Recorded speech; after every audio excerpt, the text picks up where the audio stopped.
এবার maybe first time আমি ১ বছর পরে আমার বাবার বাড়িতে গেলাম। এই যে যখন আমি ঢুকতেছিলাম তখন আমার আসলে এত বেশি এক্সাইটমেন্ট কাজ করতেছিল যে কখন গিয়ে আম্মুকে জড়ায় ধরবো। এই যে আমার আব্বু, আম্মু ওদের সবার সাথে গল্প-টল্প করলাম। করে আসলে একটু ভালো লাগতেছিল। এমন না যে আমি বাড়িতে যাই নাই তার মানে তাদের সাথে দেখা হয় নাই। ওদের সবার সাথে দেখা হইতো বিভিন্ন প্রোগ্রামে।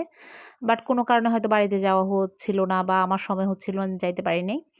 আর এবার বাইরে আমরা খুব সুন্দর আ টাইম কাটিয়েছি। বিশেষ করে আমার ভাগ্নির বিয়েটা হয়ে গেল হঠাৎ করে। তার ভিতরে আমার সব কাজিনেরা আসছে। তো আমরা খুব সুন্দর সময় কাটিয়েছিলাম। এগুলো আস্তে, আস্তে ব্লগগুলো আপলোড করব। আর যারা গ্রামের ব্লগগুলা দেখতে অনেক বেশি পছন্দ করেন, তারা অবশ্যই আমার পেজটাকে ফলো করে দিবেন। আর ভিডিওগুলা যদি ভালো লাগে তাহলে অবশ্যই শেয়ার করবেন। খুব সুন্দর, সুন্দর সামনে ভিডিওগুলো আমি আপলোড করব। I hope আপনারা সবাই পাশেই থাকবেন। আর এবার আমার বাড়িতে যাই একটা দুঃখের সংবাদ হলো আমার বড় জ্যাঠা স্ট্রোক করছে। সবাই দোয়া করবেন উনার জন্য। আল্লাহ যাতে উনাকে সুস্থ করে দেন। আমার বড় জ্যাঠা, মেজো জ্যাঠা ২ জনেই অসুস্থ। উনাদের জন্য দোয়া করবেন। আর আমার বড় জেঠি আর মেজো জেঠি মারা গেছে। তারা খুবই অল্প বয়সেই মারা গেছে।